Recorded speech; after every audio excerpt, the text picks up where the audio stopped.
Welcome to NPO Showcase. I'm Sister Barbara Hansen, the Community Outreach Coordinator here at the Community Media Center. NPO Showcase provides visibility to the many nonprofit organizations in the Greater Grand Rapids community, organizations that improve the quality of life in our city and throughout our community. My guest on this first segment is Mary Mishler. Mary's the president of the local chapter of Women's Council of Realtors. We will be discussing FLOW, or Friends Landscaping Our World project. Welcome, Mary. Well, thank you, Barbara. Mary, tell us a little bit about the history of the Women's Council. Women's Council of Realtors is a wonderful organization. It was founded in 1938. In those days, women didn't have much say in the real estate world. It was really pretty much ruled by men. And the National Association of Realtors said we should have our own organization. So it was founded then, and its mission is to educate women. And what's interesting is we're still part of National Association of Realtors, and our goal is still education. However, we have now added community projects to our goals. And FLOW, I take it, is one of those projects. So talk a little bit about that, the history of that project. FLOW is Friends Landscaping Our World. Last year, one of our realtors, Michelle Gordon from Keller Williams, did a pilot program. She found a landscaper, Jason Haywood from Signature Landscapes, to help her landscape 3 homes in the city of Grand Rapids. These were first-time home buyers who bought, inexpensive homes and did not have money to fix up the yards. And they were really in terrible condition. Well, it went over extremely well. The homeowners were thrilled. The neighborhoods were thrilled. It was just wonderful to see the outpouring of the people in the neighborhoods. So she came to me, knowing I was going to be president of Women's Council this year, and asked if we would like to be part of the project so that we could grow the project and do more yards. Well, the board enthusiastically voted for it. So that's how it got going. Isn't that wonderful? Is FLOW a charitable? Yes, it is. WCR is a nonprofit, but not a charity. So what we did is we formed a relationship with ICCF, Inner City Christian Federation, and they are a 501c3. So we are truly a charitable organization. And it fits marvelously with their mission also. Yes, it does. The whole thing really did come together, and they have been wonderful to work with. So last year, just one individual working on her own with landscaping did 3 homes. What's the scope of it this year? This year we actually did 13 projects. My goodness. In June we landscaped the only woman-build project for Habitat for Humanity in 88 degrees and 90% humidity. That was a tough day. And then in September we did 12 more. And those 12 are all spread throughout the Greater Grand Rapids area. They're all in the city. And it was wonderful. Just wonderful. Talk a little bit, Mary, about how doing this helps realtors.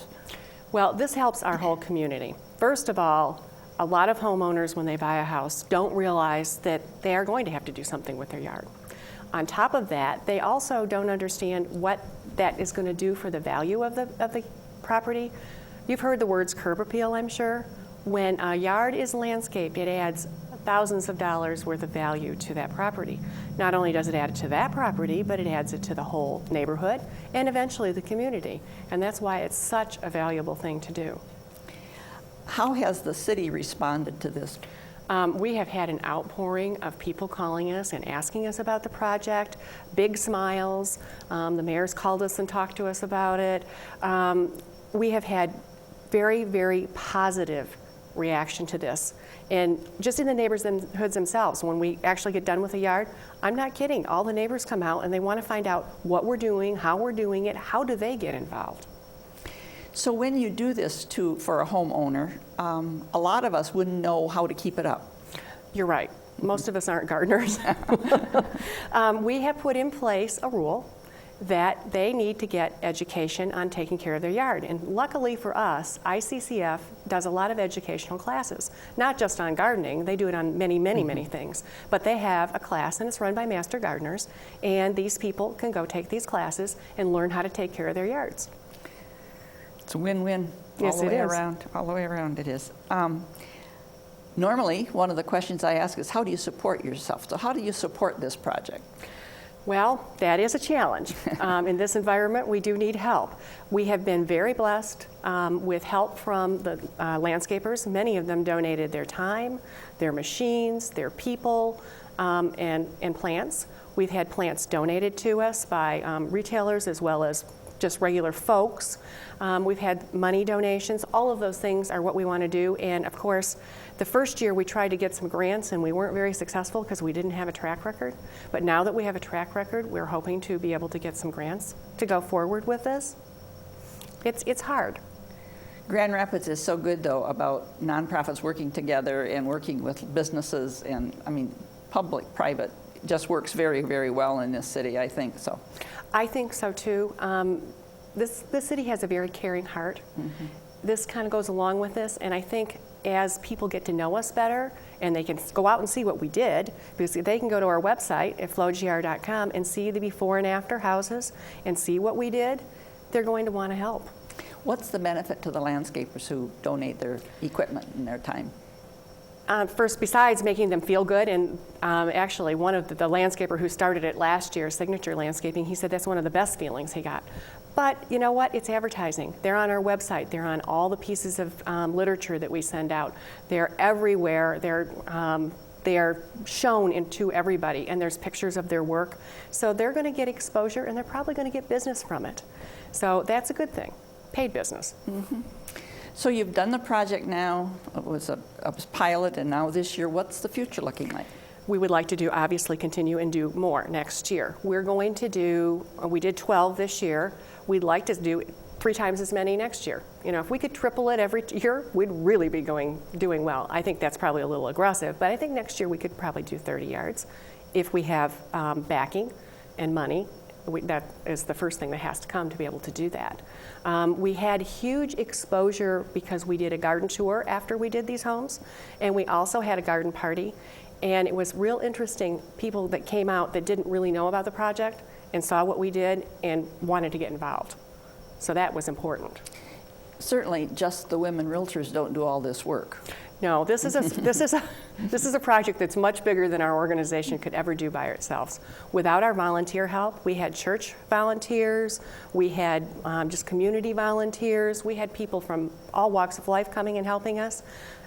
We wouldn't be able to do this without that. You know, a few months ago, a group of us went to New Orleans to help still do the cleanup from Hurricane Katrina, and I happened to be on the landscaping crew. And I learned so many valuable things that I didn't know that I can apply. So I suspect anyone that volunteers for this project probably learns a lot about landscaping also. It kind of comes with the territory because first of all, they don't know which plants are which, and the landscapers are there helping us. You know, this one goes on the north side of the house, this one goes on the south side, these are these kinds of plants, you plant them this way, dig the hole so many inches deep. You have to learn. Mm-hmm. You just do. Mm-hmm. So you're the West Michigan chapter of the Women's Council of Realtors. Do you see this project extending to other chapters? Is there some interest in this? Might this become a national movement? We hope so. When we first started it, I contacted the Vice President of National and wanted to go over the scope of the project so that I made it fit within WCR rules and regulations. So that was the first thing, and he applauded us for doing this because he thought it was so timely. So I have been putting on their website some information for other chapters to be able to get from us. I also will be going to our state meeting in October, and in that state meeting I will also be presenting what's happened with this project so that other chapters here in Michigan can hopefully do it too. We will be putting that book that we talked about together, and people will be able to buy that from us if they want to do it in their own community, so they won't have to create the wheel from scratch. Mm-hmm. So talk about that evaluative process in this policy book that you're putting together. Each one of the committee members, and there's a number of us, had certain duties to perform. And of course, when you do something for the first time, you don't know if it's going to work, or you don't know what the pitfalls are, or actually the wins and losses, as you might want to call it. So that's what's going to go in this playbook. How you do it, what things you do first, second, third, what things work best, and actually put it on paper so somebody can then follow it just like a playbook. Is there a grant proposal that, I mean, let's say I bought a house in a neighborhood and I don't have money to do how would I get on your list that I might become a potential site? Anybody can actually either put their own name in, or somebody else can put their name in for them. By going to flowgr.com, there's a way to click on that and get information and put your name in. The basic parameters for someone to get their lawn redone is that it must be in the city of Grand Rapids. They must meet MSHDA guidelines for income. It must be a single-family residence, and it must be owner-occupied, so investors cannot take advantage of it. This is to help homeowners. Last year we had them be able to have closed on their new home between October of the year before and April of that year, and I think we'll probably do that again. That's logical. Those are the basic parameters. If you have met all of those, then you can become part of this project, and you would be amazed. A couple of people that put their names in had absolutely tear-jerking stories, and we were able to help them. It was wonderful. How do they come up? How might I find how to put my name in? Go to flowgr.com, and when you do that, there are places to click on so you can get the forms to be sent in to the right places. And then what happens is all that information actually ends up going over to ICCF. And what we did is because we have a rules and laws in real estate, one of them is called RESPA. We have to be very careful that we do not touch those properties. I cannot put in one of my own listings, in other words. That would be considered a violation of RESPA. Certainly. So it has to be a hands-off kind of proposition. It has to be randomly drawn. We cannot have any influence over that. So that helps to have ICCF involved to do all that sort of thing. It keeps... And other people who are actually not involved in any kind of mortgage or real estate transactions, so that we do not violate the laws. That's very good. Those are things I might not think about, but obviously it's important. We have to think about it. I'm sure you do. I'm sure you do. So how does somebody volunteer for this? You can go, again, to flowgr.com. People can call Michelle Gordon, or they can call me at 616-942-9298, and I will make sure that they get to the right place. But going to flowgr.com, that will actually get them to the right place. And if someone doesn't have their own computer and their own access to the internet, we know that you can go to the public library and get it there. So talk a little bit about how you came up with the acronym FLOW. Well, that was our committee all together. We had to have a logo, and we needed a name. And the 10 or 12 of us that were in the room started talking about it, and we said, well, this is a friendly project. Landscaping obviously came up because that's what we're doing. And we just said, well, it's our world, and that's just kind of how it came up. It's very, very fine. Talk a little bit about the garden party you had. The garden party was fun. We held it at Olives in East Grand Rapids. Dan, the owner, was really, really very accommodating. We invited all the landscapers, all of our sponsors, all of our homeowners, of course, all of WCR, CCF, everybody that we could, and then a lot of people from the community came. So we had Susan Shaw from TV8 was our MC. So, and we also had an auction there. We had silent as well as live, and I'm an auctioneer, so we auctioneered some art. That was fun. It was a good time had by all. We had pictures of before and after of all of the houses, so everybody could really see what this was all about. It was really a good event. And the homeowners then got a little bit of perk too. Well, sure. You know, we had some nice hors d'oeuvres, and it was a very pleasant day. There was a deck, so it was nice and warm, and enjoyed the sunshine. Mary, it's a wonderful project, and I'm so glad that we could showcase it today, and thank you so much for being here. Well, thank you so much for having us. We really appreciate it. Great. And thank you for watching NPO Showcase, a regular feature of GRTV. If your nonprofit wishes to be showcased, you can call me, Barbara, 459-4788, extension 115, and do stay tuned for our second segment.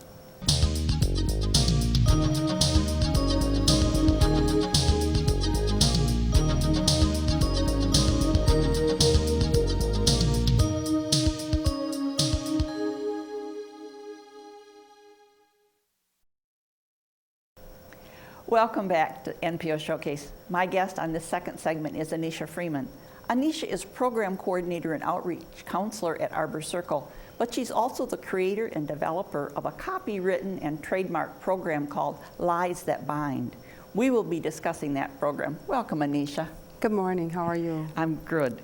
Anneshia, exactly what is Lies That Bind, the Legacy of Locks program? The Lies That Bind is a cognitive restructuring and resocialization program based on the work of several experts in the fields of neuroscience and psychology. It also incorporates principles from computer technology. One of my undergrad degrees is in computer programming, computer technology, and the brain operates much like a computer. So when I was studying computer technology, I was looking at how some codes, when I wrote codes for the programs, they were incorrect codes. They were syntax errors. And so I realized that I had to go back and change what was written in the code so that the command buttons would operate properly. And so with the Lies That Bind, we do pretty much the same thing. One of the main experts that I base the program on is Dr. R. Joseph. He says that most of what people do in their adult lives can be attributed to an unconscious belief system that was formed during their childhood, during the formative years. So I've developed an assessment tool that really was based on the principles from my computer programming final that assesses people from every avenue of influence that could have impacted them during those critical years when their unconscious belief system was being formed. And after I get the information, I go through the information and I extract their unconscious belief system and I introduce their unconscious belief system to their conscious mind where they have the ability to fight those beliefs. The re-socialization part of the program is after we've taught you to restructure the way you think, then we have to teach you how to navigate a different culture than the one you're accustomed to. A lot of my clients were raised in poverty and drug and prostitution subcultures, and they were socialized into those cultures. So in order for them to, they've changed the way they think, but if they want to go into the dominant culture, which is a term that sociologists use, I didn't make that term up, they made that term up, the dominant culture, then they have to learn the policies and procedures of that environment. So I take them on field trips, I teach them appropriate conflict resolution skills.